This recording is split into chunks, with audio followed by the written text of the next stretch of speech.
सहनशील इतना होना चाहिए, आंतरिक विकारों का पूर्ण रूप से सहन करने का स्वभाव बना लेना चाहिए। आंतरिक विकार, काम वेदना, क्रोध की जलन, लोभ की प्रवृत्ति, मोह की ममता, अहंकार का मद, किसी भी वस्तु व्यक्ति स्थान को लेकर, और मात्सर्यता, किसी की उन्नति देखकर अंदर ईर्ष्या होना, इनको सह जाए। ऐसा नहीं कि उपासक के हृदय में ये स्फुरित ही नहीं होते, ये तो सिद्धों के हृदय में स्फुरित नहीं होते, लेकिन साधक के हृदय में स्फुरित होते हैं। पर वो इनको सहता है, इनके अनुसार कोई चेष्टा नहीं करता। अंदर की मार को जो सह गया वही महापुरुष कहा जाता है। जो मद को, मोह को, मदन को, तीन को परास्त करता है उसे महापुरुष कहते हैं। कोई अहंकार नहीं, कोई भी काम कामना वासना नहीं, किसी से कोई मोह ममता नहीं, सब में अपने भगवान का स्वरूप देखकर सब जीवन शो प्रीति। मद, मदन, मोह विजयी वो महापुरुष। तो विजयी होने के लिए इनको सहा जाता है, बस इसी से आप जीत जाएंगे और ये हार जाएंगे। जिसने सहने का निश्चय कर लिया वही महाभागवत। सहत सहत बाढ़े भगति, उसके हृदय में भक्ति का प्रतिपल ऐसा स्वरूप बढ़ता रहता है कि वो अन्य का चिंतन करने की वृत्ति ही खो देता है, अनन्य चिंतन में डूबा रहता है। बाहरी कोई गाली दे, मारे, तिरस्कार करके निकाल दे, सह जाओ, सह जाओ, तुम पवित्र हो जाओगे, तुम महान बन जाओगे। ये संसारी पुरुष इसे नहीं समझ पाएंगे क्योंकि अहम है। कैसे सह जाऊं? वो हमको ऐसा बोलेगा, हम सह जाएंगे, फिर वो और बोलेगा, नहीं वो बोलने लायक नहीं रहेगा, आप सह जाओ। ये आपका सहनशीलता का स्वभाव ही उसको परास्त कर देगा। सबसे बड़ा बल क्षमा, और वही क्षमा उसका परिवर्तन कर देगी। नहीं परिवर्तन करने लायक है, दंड देने लायक है, तो उसका पतन भी हो जाएगा, बहुत बुरी तरह से नष्ट हो जाएगा वो। उमा क्षमा साप होते भारी, दोनों तरह की मार सह जाए वही महात्मा, चाहे गृहस्थ हो या विरक्त हो। तितिक्षा पहला लक्षण है भगवत प्राप्ति के उपासक का, सहन करना। इसे अंदर बैठा लिए, ना तो किसी से कहना है, ना किसी से सहयोग लेना है, चाहे बाहरी आक्रमण हो चाहे आंतरिक। चुपचाप अपने आराध्य देव का विधान देखना है, बस आप जीत जाओगे माया पर। आप मन को अपने अधीन कर लेंगे, जो बहुत कठिन बात है।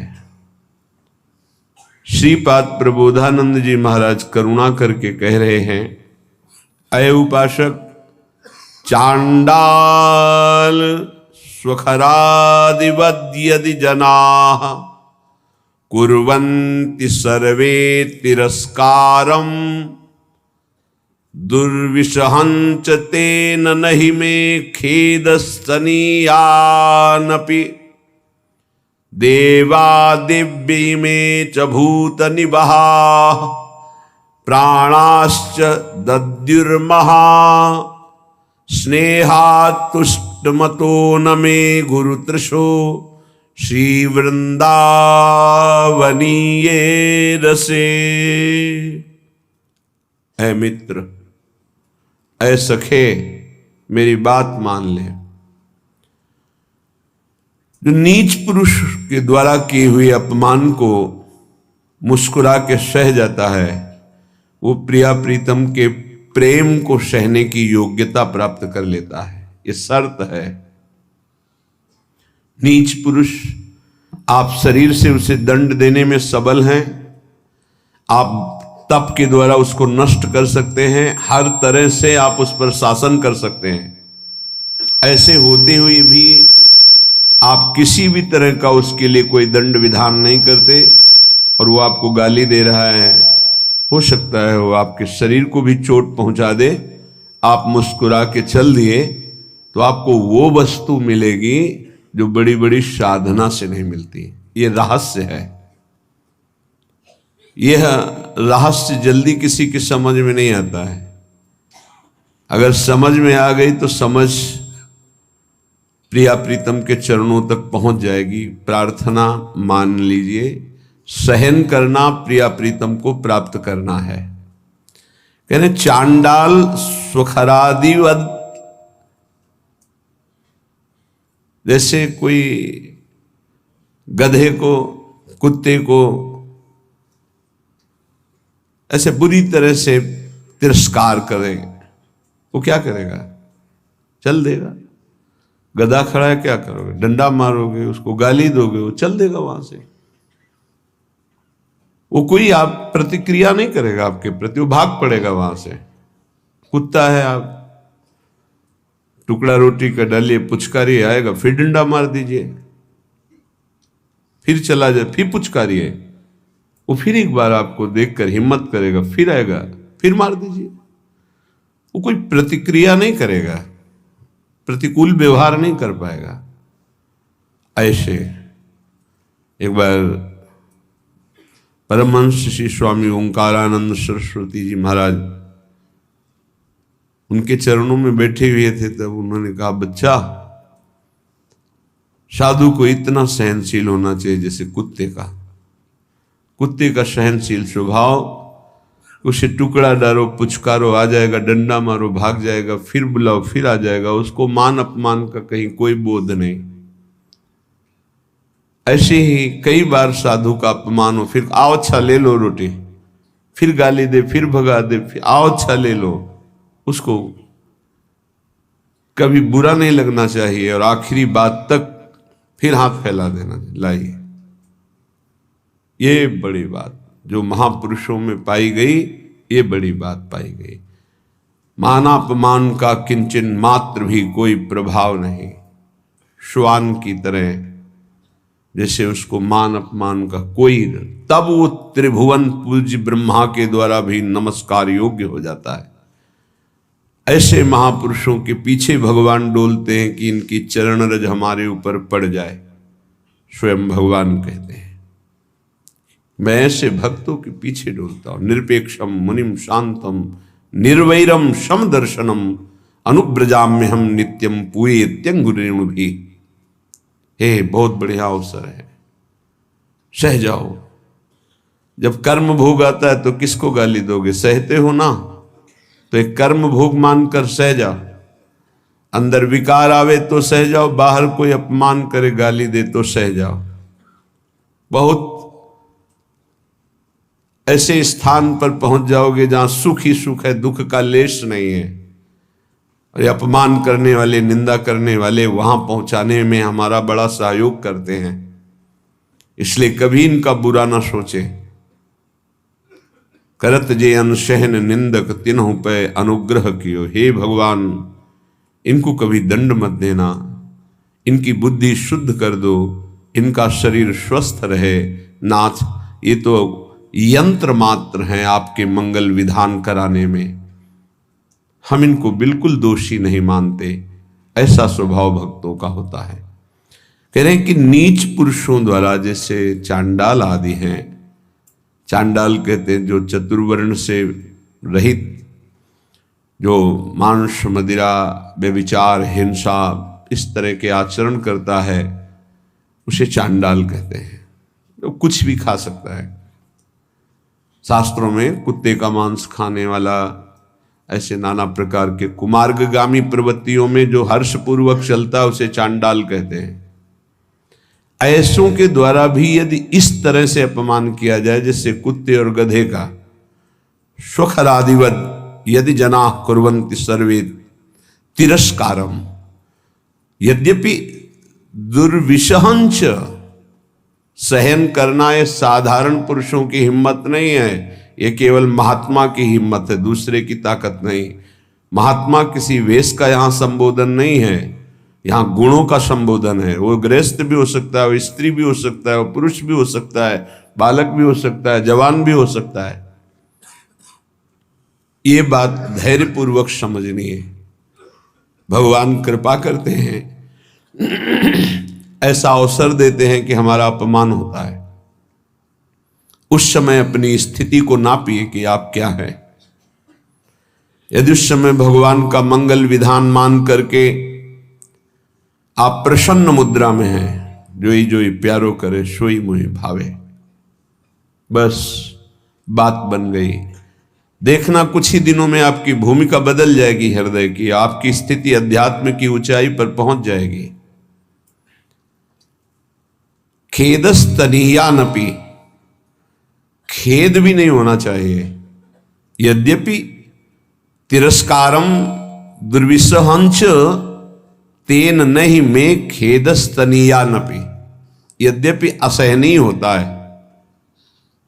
ऐसा नहीं है, बातों से बोलना सरल है, लेकिन जब ऐसा जीवन में आता है तो असहनीय होता है।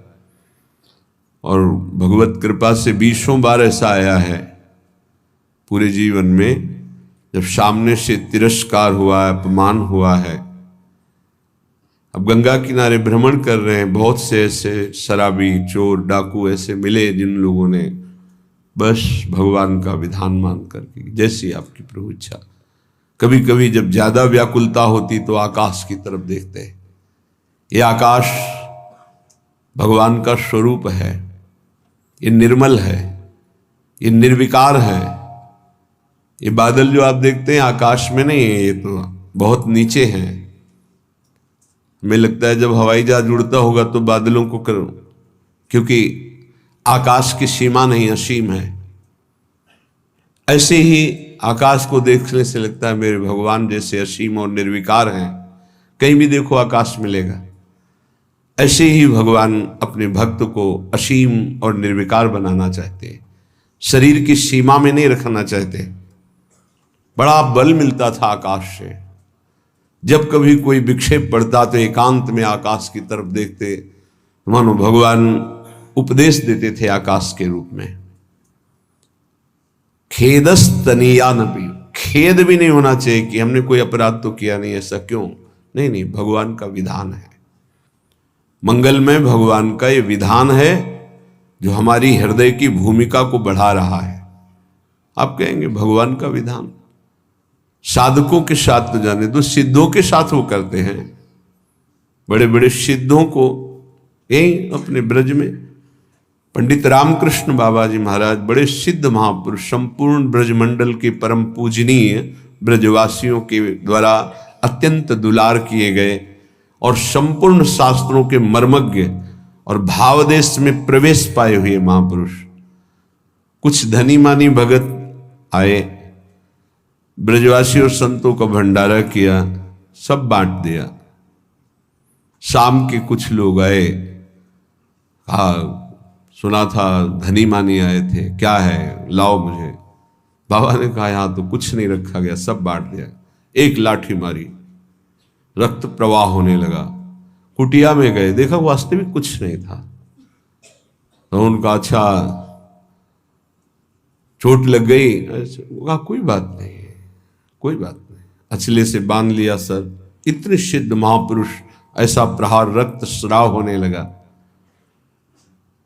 बड़े बड़े संतों के जीवन में ऐसा देखा गया कि ऐसी घटनाएं घटती हैं, लेकिन वो गंभीर शांत भगवान का विधान मानते हैं।